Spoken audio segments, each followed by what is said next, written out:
Hey, Cody, Horton here. I want to thank you for joining me today. We're going to talk about the steps to help you heal your ailing diversity recruiting strategy. I'm going to share some common issues and then some treatment options that will help you really heal the ailing diversity recruitment strategy that you might be experiencing. And I want to take a moment just to thank the many people who have dedicated their lives to diversity, equity, inclusion, and belonging. Those efforts take a ton of commitment and a lot of effort without a lot of thank yous. And they're really akin to the work that people do in our healthcare system to improve the health, both physical and mental health, for citizens all over the world. So I want to talk about some of the common symptoms that you're facing with your DEI efforts. Some of it is skepticism and cynicism. People don't necessarily believe that this is going to work, and they don't believe that change can happen. People are judging by the attributes of what they see physically for people.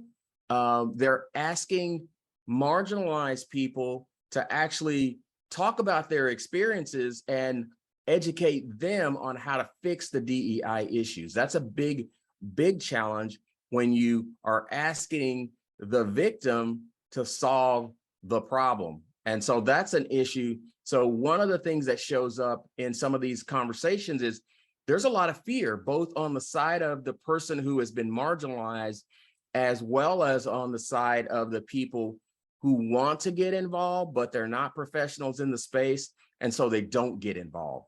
And so one of the things that I suggest is just take a step back, educate yourself a little bit on how do you talk about these topics, how do you share information from your own lived experience, and just know that people want to hear from your lessons because there's a good chance that they had a similar issue in their world, and people do better when they actually have a forum that's a safe environment for them to talk. Some of the other big issues that you'll see with your DEI efforts is everyone's just looking at it all wrong. You're looking at the negative side. You've got a negative filter on, and you're kind of looking for all the things that are wrong or that could go wrong. And you are really into that mindset of judging, right? What I'll call absolute thinking. It's black or it's white. It's right or it's wrong. And when you're dealing with DEI and when you're dealing with people, there's always some in-between place that you can find agreement, and you can find a way to meet people where they are. If both sides come so far, you're going to get closer to the goal that you're trying to accomplish. Some of the other symptoms that you'll find in your DEI efforts, especially around recruiting, is the finger pointing and the blame game. When you're pointing fingers because nobody's taking responsibility or accountability, that creates a problem that really just continues to grow. Other things that are issues is the absence of actual visible diversity and the absence of an understanding there is unseen and invisible diversity that's walking through your organization or rolling through your organization or being part of your organization that's creating a roadblock, but you don't see it because you're not aware of the fact that that exists. And then there is some surface level acceptance that happens when companies start to work on DEI. People say, yeah, makes sense, good idea, but there's no real trust. And so by not having that trust, you're not going to have a real conversation, and you're never going to move the needle forward.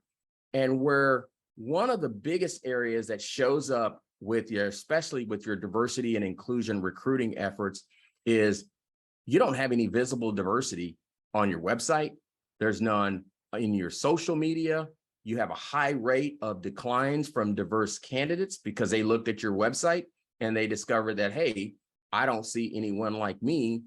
And I don't see any evidence that this company is focused on and serious about DEI.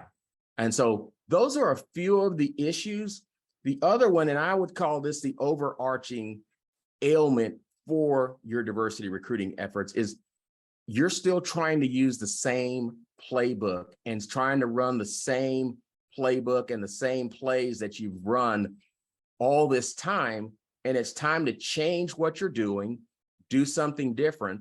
For instance, if your company was an in-the-office company and during the recent pandemic, you decided we're going to let people work remotely, and now you're migrating back to being a fully in-office company, you're going to have a challenge because people have already fixed their minds on the fact that they want work-life integration. They like the freedom of doing what they need to do and working where they need to work. And when you're bringing them back into the office full-time, that's going to have a challenge. Or are you requiring someone to reload? Now, certainly there's certain jobs that require relocation because you have to put your hands on a machine, you have to work with equipment, you have to be in a lab. There are lots of those that can't be done remotely. But in general, the workforce can do their work anywhere on the planet. And so requiring relocation, requiring in the office, and not building a virtual system where you can actually have a virtual office, that's going to create more issues and keep your diversity and inclusion recruiting efforts sick and ailing. So let's talk a little bit about what you need to do. I've certainly talked about a lot of problems. Now let's talk about some of the treatments. One of the first things you can do is just make sure you understand your situation. Are your leaders on board with your inclusion and diversity efforts? Does your workforce want you to take action? What are they saying? What are they doing? Will your organization provide the resources and the budget to make sure that you can really put your best foot forward when it comes to inclusion and diversity? And why is your company even interested in diversity, equity, inclusion, and belonging in the first place? And do you have qualified people to actually do that work? I mentioned healthcare providers. Well, in the healthcare field, you have to have a special degree, you have to have special qualifications to be able to do that work. To be a DEI practitioner, there's no requirement that you become a PhD or you go get a special degree or a special certification.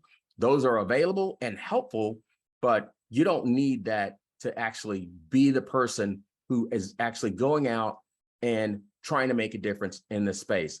And I want to make sure I let everyone know that I'll be paying attention to the chat. I'll get Daniel to look at the chat and we'll be taking questions along the way. So if you get a question, put it in the chat and I'll address some of those questions. So let me take a look real quick. One of the questions says from Ann, should we hire someone to be a full-time DEI director? So I'm going to say that the answer is, it depends.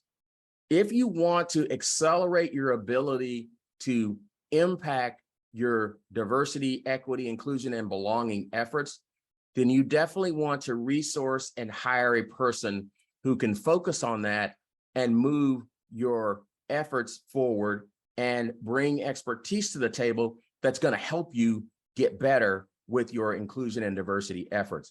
You don't have to have that person. If you have someone who's passionate, who's willing to do their homework, who has the communication skills, the empathy, and the ability to ask a lot of questions and move the process forward, then use that person. But your DEI person, what they are not, they're not the end all be all savior that's going to fix the issue. This is a team effort and it requires leadership. It requires the employees on board, and it requires a commitment both from a resource perspective, a budget perspective, and certainly a time perspective. So that's a great question. Another question came, Jeff says, what will make the most impact on our DEI efforts? How soon can I expect results? My answer, Jeff, is that's going to depend. It's going to depend on your organization. It's going to depend on your why. How have you resourced the effort? There is no checkbox that you can do to see the impact. It's going to depend on how is the effort communicated throughout your organization. Have you taken some of the difficult steps to really take a step back and change your playbook? Or is this a cookie cutter, check the box kind of effort that you have where you think there's an end game? Because the thing is, there's no end game in your DEI effort. So let me talk a little bit about how you inspire some of the change that's necessary to be successful with your DEI efforts. First, what's your why? Know why you're doing it. Find out what's in it for you, what's in it for your workforce, what's in it for your company and your organization. Do you understand not only the business case for diversity, but the people's case for diversity, and make sure that you're focused on that. And then find some enthusiasm. Find people who are passionate, enthusiastic. Find your own enthusiasm for doing this work, because it's going to be hard work. But if you've got the enthusiasm, the energy, and the willingness to learn and find people, then it's going to make a huge difference. It's going to make all the difference in the world that you wouldn't have if you just tried to do this from a playbook and a cookie cutter, because there is no playbook or cookie cutter there. Now, there are best practices, and I talk about best practices in another webinar, but there are some practices where you want to understand and share the business value and the personal reasons for doing this. You want to understand and be able to share what's the social impact of having a diverse and inclusive workplace, and ultimately, what's the impact to our employees, who then have an impact on the business bottom line. The other things that will help you is find someone who has the clout and the ability to influence others from the leadership level down to the frontline worker, and someone who can actually win the support of others in your organization, so that as you move forward with your DEI efforts, you are getting people on board, you're getting them to buy in, and you're getting them to want to do the work. And the other thing is build relationships both internally and externally, so that you can share best practices with others, and you can find out what are the things that others are doing that are working, and what should you do to help this work in your company and your organization. And then use language. Every company has a different set of terms that they use in language. Use the language that resonates in your organization. Just because you went to a conference and found a bunch of big words, you don't have to use those big words. Just talk in a plain way so people understand what you're trying to do, and those messages will resonate with other people. And then just stop accepting all the negative inputs that you're going to get from social media, from the news, from politics, from friends, from families. Really put a stop to the negative influences, because that's going to impact your ability to be excited and positive about this, and focus on the positive outcomes and the desired results of what you're looking for. And then certainly work to stop blaming the system, stop blaming your parents, and stop blaming other people for things that aren't not moving forward. Certainly there's history that you want to be aware of, but to move it forward, you've got to look forward and understand what it is you're trying to do and where you're trying to go, and work towards solutions, not towards blame. So let me see what other questions are here. So there's a question. It says from Alex, it says, what is the most common reason why our DEI efforts just don't take hold? Yeah, that's a great question. I think the most common reasons is you don't have the buy-in. You don't have buy-in from your leadership. There's no buy-in from the workforce in doing these, and the communication's not there. And this is treated like a special program. The other big issue is it's just not resourced. Your efforts are not resourced, so there's no people focused on it, and there's no budget for it. And when they're asking you to do something with no people or no budget, it's almost impossible, because anything that's worth doing is worth investing in to make it work. So those are the common reasons. And number one is really that leadership buy-in, because the leaders can allocate the budgets to do the work that you're trying to get done. So let me get another question. One of the questions is, we want to set up some ERGs. Where do we start? It is going to depend on your organization. I would start with understanding what an ERG is. That's the first place, and how you intend to use those ERGs and what's the strategy and the purpose. And then start small and then grow. So start with an ERG where, one, maybe your workforce is requesting an ERG, or maybe you have a diverse community in your company and you want to build in some practices and opportunities for those people to have a safe place to work together, to come together, to get the guidance that you need and the direction that you need. So I would start with, the biggest group that you have that wants to have an ERG. So that's one of the places I'd start. So I see some other questions here. It's like, how can I convince corporate to spend resources on diversity sourcing help? This shouldn't be a thing that you have to convince people of, but in order to influence and get people, you want to be able to talk about, hey, here's the business reason we're doing it, because we're all in business to make money. So here's a business reason, and there's lots of information on the business case for diversity and the impact that you can have. The other reason is, hey, there are things that enable people to make a difference in their life. Giving them a safe environment and getting more people like the people that you're trying to hire. You can only do that by being intentional about sourcing. No one's going to apply to your job in this market, especially diverse talent, if you're not intentional about reaching out. So I would make the case that, one, as an internal talent acquisition professional, it's very doubtful that you have the time to do all the things that they want you to do.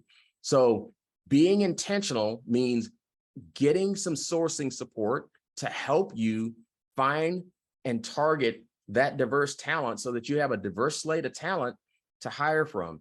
And I think that's one of the ways you can do it. We can spend some time talking about this. I'm happy to share any information that will help you make that case. So let's talk a little bit about where you get more ideas to improve your inclusion and diversity work, especially around recruiting and sourcing and retention.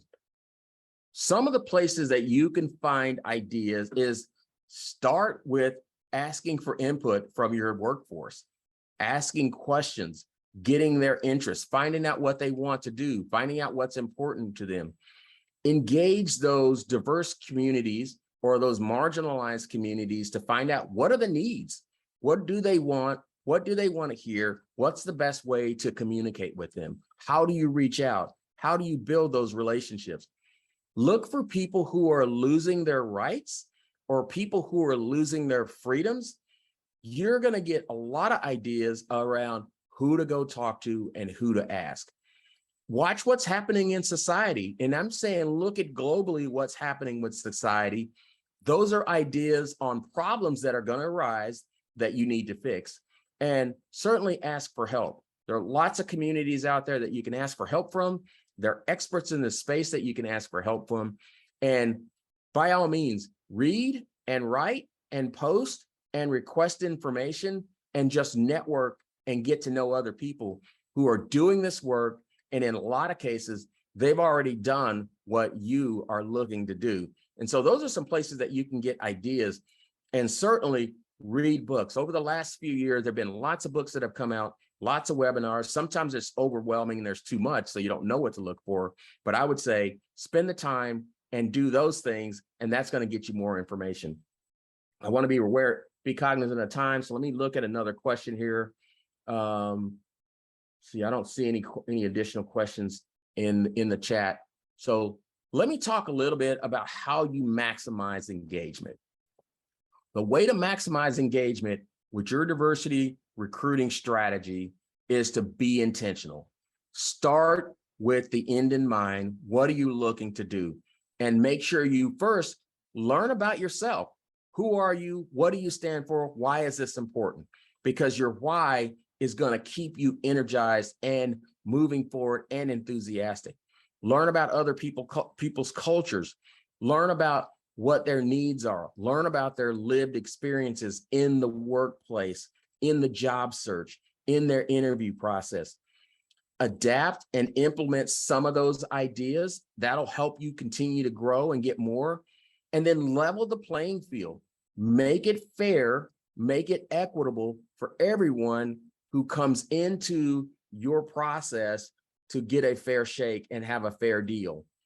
Make sure you are growing your virtual company capabilities. This will expand your pool of talent because the more people you can bring in from a broader region and a broader area, the greater opportunity you have to diversify the workforce and to get more ideas around how you grow. And then work on changing policies. Some companies have policies that have been in place forever. Some of those policies haven't been modernized for today. And the workforce is going. We've got 4 generations in the workplace now. We've got more diversity in the workplace than we ever imagined. So change those policies so that they map to what the employees are needing and wanting. And you can see those trends in society now. And then the biggest thing is just slow down, take a step back, ask for more ideas, go broader to go faster. And you're going to see a lot more traction, and you're going to get a lot more momentum with your efforts just by doing those things. So let me look and see if there are some others here. I see a point here. Brenda says, give specific examples of an intentional diversity sourcing for a specific ethnicity group and veterans. So Brenda, I do a full diversity sourcing workshop that helps companies find talent in all the pools. So let me start with, I look at diversity very broadly. And so my advice is to go broad and look for broader set of talent. Don't create some amazing Boolean search string that zeroes in exactly on the candidates you're looking for. Go more broadly, talk to more people, engage more people. Now, some of the things that you can do if you're trying to make sure that you reach all the demographics, for instance, if you're looking for veterans, find organizations that have veterans in them, alumni associations, universities, all the people coming out of the transition assistance programs that all the veteran organizations have, that all the military has for that. If you're looking, for example, for more Blacks in engineering, let's just take that as an example, look for organizations like the Black Data Processing Association. If you're looking for technical IT people who happen to be African American or Black, look for organizations like National Black MBA. There's a whole list, and I've got a resource guide that lists a lot of the organizations that you could search for, and then start to build those relationships in a multi-touch way where you're engaging them locally, you're engaging them regionally, you're engaging them national, and maybe you're engaging at the international level, depending on what your needs are. So those are a couple of things, and I've got a lot of information that I can share and some videos that I can share on that with other insight on that. So let me look. I don't see any other questions here. So today is really about just taking your own medicine, right? Sometimes you hear people say, eat your own dog food. So in order to take your own medicine and walk the walk, you want to put people first. Put the focus on human to human, people first. That's going to make a huge difference in this effort, because it's all about relationships, getting to know people, and that's internal to your organization and external for your organization. Then you want to be able to promote people based on the values, not on just their abilities. You want to look at the values that your organization has, and what are you looking for in the values? Because you can teach skill. It's the values that you really want to focus on, and some of the competencies that you want to focus on. And then remove those barriers and those filters to success. So we put in so many requirements for a job we put in so many requirements for a promotion that creates an artificial barrier. And I just say, ask yourself, is it really necessary for them to have this skill? A perfect example of a filter and a barrier that a lot of companies still use, even though it's outdated in my opinion, is having a degree. Why do they need to have a degree? There are some fields where a degree is necessary, and because it's a professional degree, like a physician, an engineer that does specific work.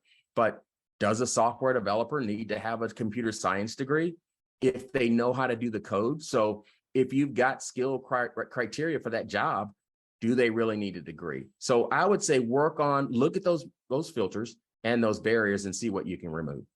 And one of the things is really get serious about making decisions that are the right decision, not necessarily the popular decision or the decision that you've always made just because you've always made it. So ask why more often, and create that inclusive company. Work on creating that inclusive company where people with visible diversity can be in your company, and people with the invisible diversity, neurodiversity, mental health, all the things that go into inclusion. Make sure that you're paying attention to those things. And really, like I said before, meet people where they are and then work on the journey forward together. So I'm going to look to see if there are any other questions. I don't see any. If you've got any questions, definitely feel free to reach out.